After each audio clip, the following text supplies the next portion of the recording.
જય રામજી કી દોસ્તો, અમે છે ગોંડા એટલે કે અયોધ્યાની નજીકમાં, અને અમારી ટ્રેન અવધ એક્સપ્રેસ હમણાં જ અહીંથી ગઈ છે. અમે લોકો ઉતરી ગયા છે.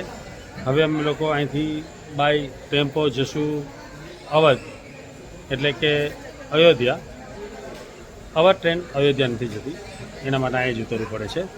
અમારા બીજા પેસેન્જર આવી રહ્યા છે મુઝફ્ફરનગરમાં, જે પોરબંદરથી ઉપડે છે, પણ 1-2 કલાક લેટ છે. તેની પ્રતીક્ષા અમે કરી રહ્યા છે. સ્ટેશન ઉપર આવતા અમારી નજર પડી HPMC હિમાચલ પ્રદેશ. આ હિમાચલ પ્રદેશમાં તમને ટોમેટો સૂપ મળે, તમને કાંગડા ચાય મળે. કાંગડા ચાય એટલે હિમાચલની ચાય, જે જબરજસ્ત હોય છે. એનો સ્વાદ હવે દીપા કરશે કે કેવી ચાય લાગે છે. સ્ટેશન ઘણું મોટું છે. ઉપર અમને બંદરનો થોડો ત્રાસ જોવા મળે છે. લોકો કસ્ટમર અહીંયા બધા પેસેન્જરો બધા બ્રશ કરી રહ્યા છે. કેવી લાગે તને ચાય? અમે લોકો અયોધ્યા જવા માટે નીકળી ગયા છે. ગોંડાથી લગભગ 1.5 કલાક જેવો ટાઈમ લાગશે. રસ્તામાં તમને સરયુ નદી જોવા મળશે, જે અયોધ્યામાં આવેલી છે. આ સરયુ નદીનો પુલ છે. બંને સાઈડ આવવા જવાનો અલગ અલગ પુલ છે. નદી ઘણી મોટી છે, અને સરયુ નદીના કાંઠે સ્નાનની પણ વ્યવસ્થા છે. ત્યાં રાતે આરતી પણ થાય છે. એ પણ હું તમને આજે બતાવીશ. આ જુઓ એનો પટ, પાણી ઘણું બધું દેખાઈ રહ્યું છે. તો હવે થોડી વારમાં જ અમે અયોધ્યાના હોટલ પર પહોંચશું. આ તમે ગેટ જુઓ, આ ગેટ ઉપરની એન્ટ્રી છે. અહીંયા તમને પરમિટ હોય તો જ તમને અંદર જવા દે છે, બાકી અહીંયા નો એન્ટ્રી છે. આ મારો ટેમ્પો, જેની પરમિટ અંદર હતી નહીં, એના માટે અમે માણસને બોલાવેલો, અને માણસ અમને કીધેલું કે તમને હું વ્યવસ્થા કરી આપું છું. એટલે હું બાઇક ઉપર અને ટેમ્પો પાછળ, આ રીતે અમે લોકો ત્યાંથી નીકળ્યા. કારણ કે વાહન અંદર જતા નથી, એટલે હોટલવાળાને પોતાને પરમિશન હોય છે કસ્ટમરને લઈ આવવાની અને લઈ જવાની, તો જ તમે અંદર આવી શકો છો. એટલે હવે અમે હોટલે પહોંચી જશું, ને ત્યાં ગયા પછી થોડા ફ્રેશઅપ થઈને તમને અયોધ્યા બતાવશું. હું છું અયોધ્યામાં લતા મંગેશકર ચોક ઉપર. અહીં સુધી રિક્ષા આવે છે. રિક્ષાવાળા બહુ ઓછા પૈસામાં અહીં આવે છે, પર હેડ 20 રૂપિયાની આસપાસ. અહીંથી તમારે ચાલીને જવાનું હોય છે, અથવા તો આસ્થા રથ કરીને કાંઈ સેવા ચાલે છે, એમાં તમે જઈ શકો છો. એ મંદિર સુધી જાય છે. આ તમે જામે જોવો છો એ આસ્થા રથ છે. એ પણ ચાર્જ તો લે છે, પરંતુ અમે હવે આગળ જવાના છે. અમારું ગ્રુપ અહીં આવી ગયું છે. ચલો હવે અમે આગળ જઈએ.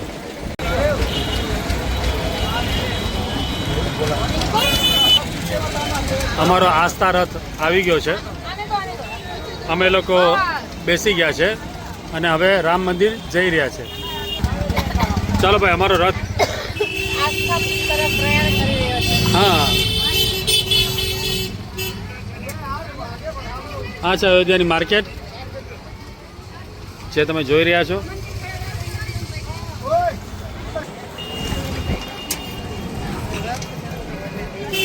આ આખું માર્કેટ છે. અહીંયાથી પ્રાઇવેટ વ્હીકલ એલાઉડ નથી, પણ બાઇક ને બધું જાય છે. લોકલ જે માણસો હોય છે એનું. બાકી રિક્ષા ને બીજી દિશાથી જતી હશે, પણ તમે જુઓ તો કોઈ વાહન નથી અહીંયા. તમે લોકો ગલીમાંથી નીકળી શકો.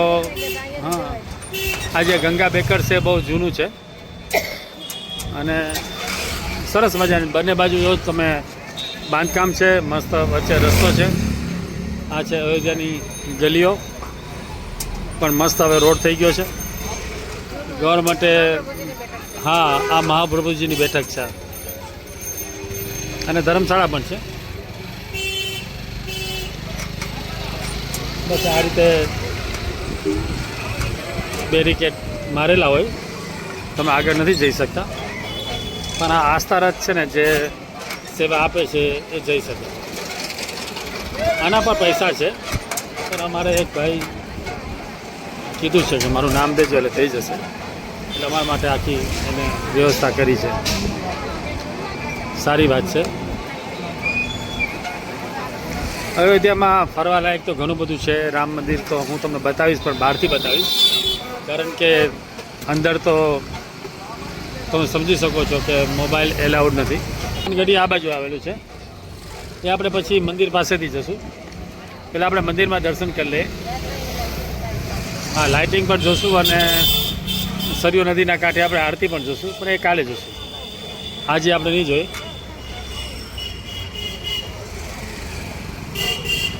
એટલે આપણે 1 by 1 બધી વસ્તુ જોઈ રહ્યા છે. અહીંયા છે ને વ્હીલચેરનું વ્યવસ્થા રાખેલી છે, અને અમે લોકો આગળ જાય છે. અહીંયા કંઈ RSSનું ઇન્ટરવ્યૂ ચાલી રહ્યો છે, અને અમે લોકો હવે આગળ જશું. ચલો બધા સાથે.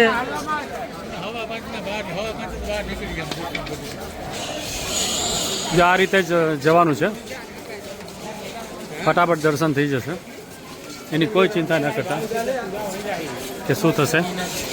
આની ઉપર પણ તમે ચડી શકો. મેં એક ભાઈનો વિડીયો જોયેલો, આની ઉપર ચડીને એને શૂટિંગ કરેલું.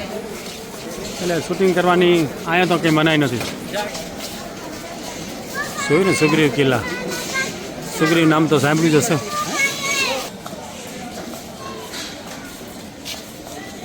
આ લોકો પણ બધા આવી રહ્યા છે.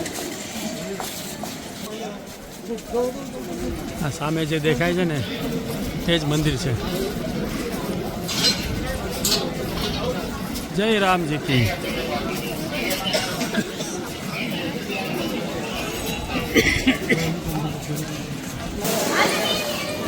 સામે ભવ્ય મંદિર તમે જોઈ રહ્યા છો, રામ જન્મભૂમિ અયોધ્યા. આગળથી એન્ટ્રી છે ને? આની અંદરથી એન્ટ્રી છે. પછી અંદર હાલી આવે. બરાબર. હા. એટલે હું એવી આટલું કારણ વગર તોડાવવાનું નથી. આ બધાયના મોબાઈલ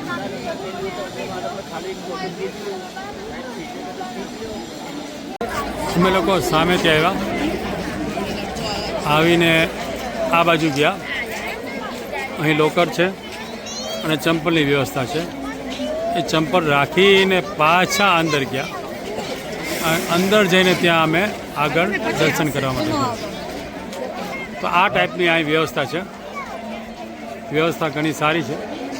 દર્શન તો અમારે અડધો પોણો કલાકમાં આરામથી થઈ ગયા હશે, પણ ચાલવાનું છે એટલે થોડો ટાઈમ લાગે. આ ધર્મશાળા છે સામે, અને આ શ્રી રામ જન્મભૂમિ પથ છે. પણ તું જો કેટલી બધી ગર્દી છે, અને આ ખરીદીમાં લોકો અહીંયા નીકળી પડ્યા છે.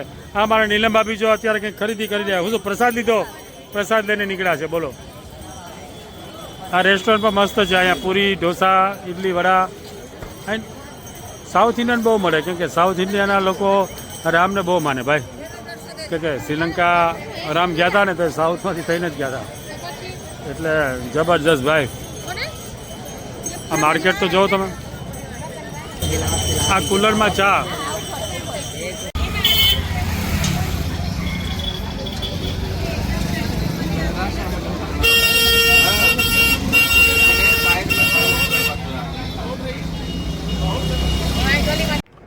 આ જગ્યા છે હનુમાનગઢી. હનુમાનગઢી એક એવી જગ્યા છે કે જ્યારે રાજા રામ નહોતા ત્યારે હનુમાનને એ રાજા બનાવ્યા. એટલે અહીં એ ઊંચાઈ ઉપર છે અને રાજાની ગાદી ઉપર છે. સીડી ઉપરથી અમે ઉપર ગયા. જગ્યા થોડી સાંકડી છે, પરંતુ દર્શન આરામથી થાય છે. ભીડ થોડી તમને લાગશે, પરંતુ દર્શનમાં વાંધો નહીં આવે. અને આ રામ મંદિરની નજીકમાં જ છે. તમે મંદિરના દર્શન કર્યા પછી અહીં ખાસ દર્શન કરવા ચલો હું તો પણ તમને દર્શન કરાવું છું. આ તમે જુઓ હનુમાનજી. જો ભાઈ તમે અયોધ્યા જાઓ અને દશરથ ભવન જે સામે દેખાય છે એ ન જોયું હોય ને તો તમારી ટ્રીપ અધૂરી ગણાય. આ જગ્યા ભગવાન શ્રી રામના બાળપણ સાથે જોડાયેલી છે.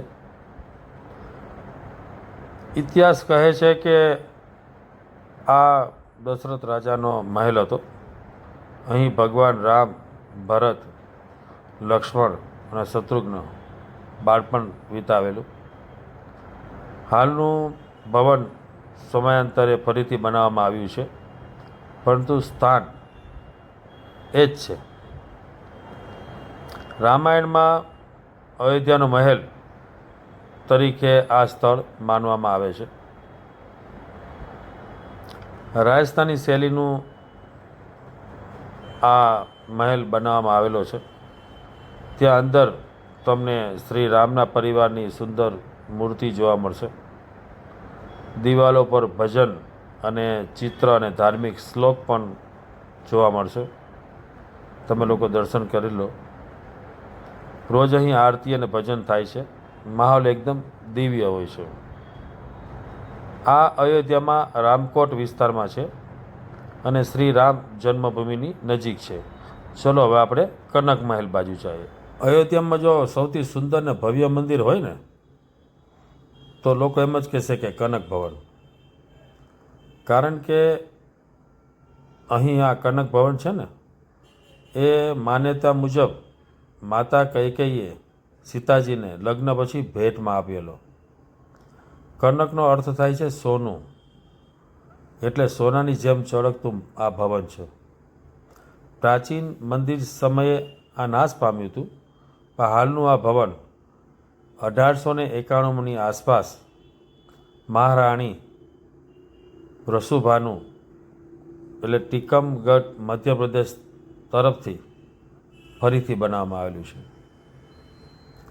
અંદર રામ અને સીતા માતાની સોનાના મુગટવાળી મૂર્તિ છે. 3 જોડ મૂર્તિ, એક નાની પ્રાચીન માન્યતા મુજબ, એક મધ્યમ અને એક મોટી. તો કનક ભવનના સરસ મજાના દર્શન કરીને અમે ફટાફટ નીકળી ગયા અને પહોંચી ગયા હોટલ. જમવાનું રેડી હતું એટલે અમે લોકો જમવા માટે પહોંચી ગયા ઉપર જગ્યા ઉપર અને બધા લોકો સરસ મજાના. સવારના ટ્રેન થોડી મોડી હતી, રાતની મુસાફરી હતી, એટલે આજે અમે લોકો શાંતિથી 4-5 વસ્તુ જોઈ. ફરી અમે કાલે જવાના છે છપૈયા. તો અમારી ચેનલને લાઇક, શેર ને સબસ્ક્રાઈબ કરજો. આ ટાઈપના વિડીયો તમને બતાવતો રહીશ અને તમને અયોધ્યાની મજા કરાવતો રહીશ. આભાર.